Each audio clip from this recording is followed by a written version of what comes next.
បាទសូមគោរពបាទជម្រាបសួរលោកគ្រូអ្នកគ្រូទាំងអស់គ្នាដែលនៅក្នុងថ្នាក់ពិសាលេ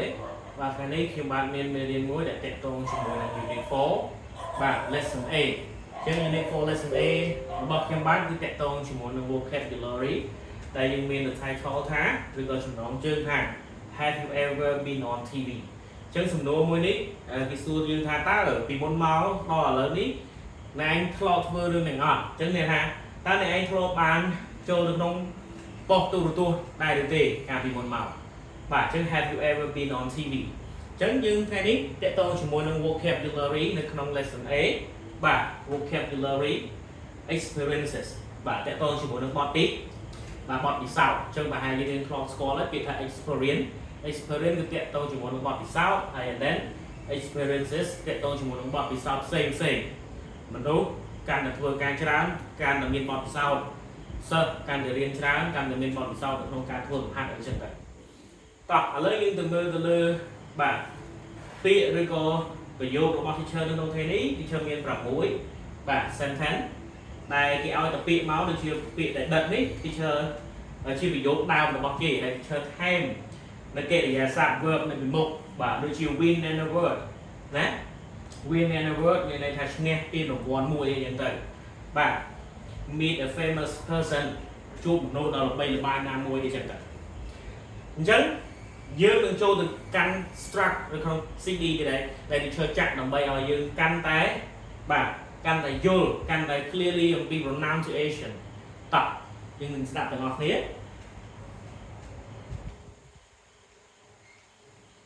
4.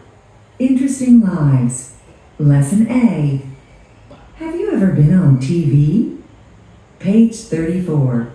Exercise 1. Vocabulary. Experiences. experience 1, Act in a play. បាទ act in the play 2, Be on TV. បាទពាក្យនេះអត់មានទេ 3, Break a bone. បាទ break a bone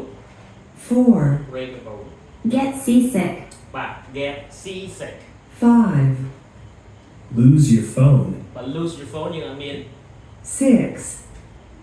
Meet a famous person. បាទ meet a famous person 7, Move to a new city. បាទ move to a new city 8, Win an award. បាទ win an award បាទអញ្ចឹង teacher មានការស្ដាប់ចំនួនប៉ុណ្ណេះហើយ teacher នឹង translate ក៏ដូចជាអានម្ដងទៀតណាហើយ repeat ជាមួយនឹង teacher ទាំងអស់គ្នាអញ្ចឹង number 1 win an award មានន័យថាឈ្នះពានរង្វាន់មួយណា meet a famous person ជួបមនុស្សដ៏ល្បីល្បាញមួយអញ្ចឹងទៅណា move to a new city ផ្លាស់ប្ដូរទៅកាន់ទីក្រុងថ្មីមួយ number 4 break a bone បាក់ឆ្អឹងណាបាក់ឆ្អឹងមួយ number 5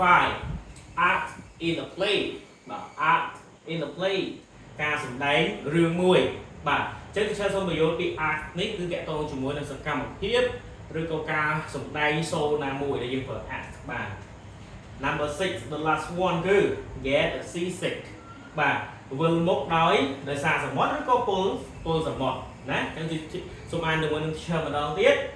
win an award បាទដឹកណាសោមដឹក win an award បាទឈ្នះពានរង្វាន់មួយឈ្នះរង្វាន់អីចឹងទៅណា number 2 meet a famous person ណាជួបមនុស្សដ៏ល្បីល្បាញ number 3 move to a new city ផ្លាស់ city ណាផ្លាស់ប្ដូរទៅកាន់ទីក្រុងថ្មីមួយ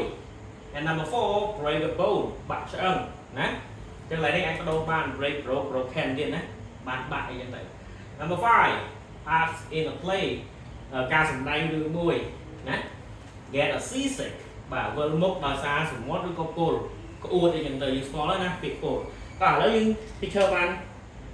ពំនាំបាទរូបភាពឬក៏ដូចជា example បាទ example មួយ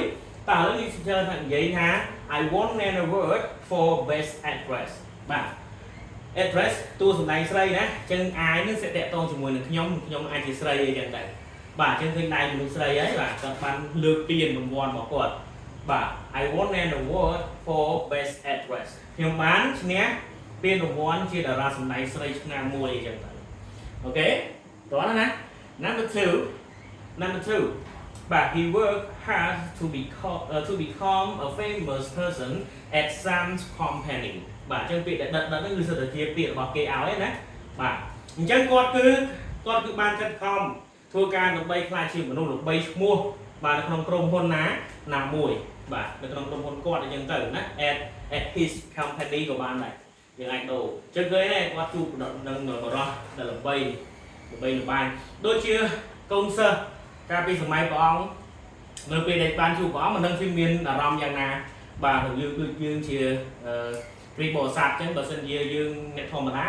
យើងអធិដ្ឋានឆ្លើយជាមួយព្រះអង្គតាមព្រះគម្ពីរប៉ុណ្្នឹងហើយចុះទៅមកបានជួបព្រះអង្គផ្ទាល់អីយ៉ាងទៅអញ្ចឹងមានអារម្មណ៍ថាបាទរភើប excited មែនតើអញ្ចឹងគាត់គឺជា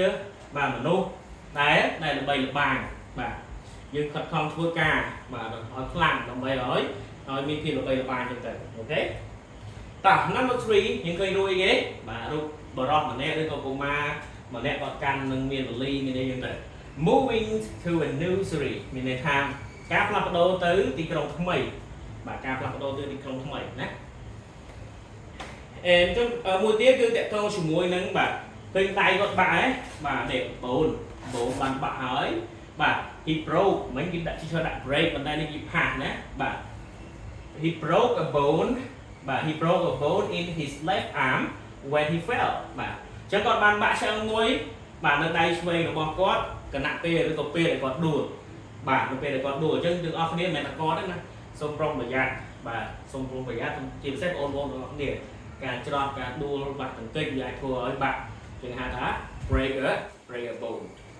តោះមួយទៀតតកតងជាមួយនឹង act in the play សំដែងរឿងមួយពីឈើមាន sentence មួយទៀតណានេះមានពីរណាតោះពីឈើថា he has never acted in the play បាទចឹងគាត់មិនដែលសំដែងរឿងណាមួយតតែសោះអីចឹងទៅណា he has never acted មិនដែលសំដែងទេបាទចុងក្រោយបាទឃើញមុនមកគាត់មិនដែរបាទអូជិះក្បាលបាទ head shake បាទហើយក្នុង stomach យើងចុកអីហ្នឹងទៅបាទចឹងឃើញទូកណាបាទប្រកាន់ដៃទូករបស់គាត់ចឹង she always gets seasick when she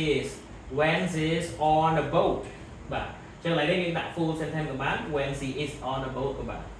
ចឹងមានន័យថានាងតែងតែវិលមកពេលឬក៏គណៈពេលដែលនាងនៅលើទូកឬក៏គណៈពេលដែលនាងជិះទូកអីចឹងទៅយើងអាចបដូរ sentence បានណា she always gets seasick when she on a boat បាទអញ្ចឹងនេះជាសិទ្ធតែជាបទពិសោធន៍ទាំងអស់ការបាក់ឆ្អឹងដែលឯងធ្លាប់ទេបាទសិទ្ធតែជា experience ទាំងអស់ជីទូគោលទូដែលឯងធ្លាប់ទេវាតកតងជាមួយនឹង have you ever មែនទេអូនតោះអញ្ចឹងថ្ងៃនេះមេរៀនរបស់ teacher មានតែប៉ុណ្្នឹងជួបគ្នានៅក្នុងសប្តាហ៍ក្រោយសូមព្រះប្រទានពរ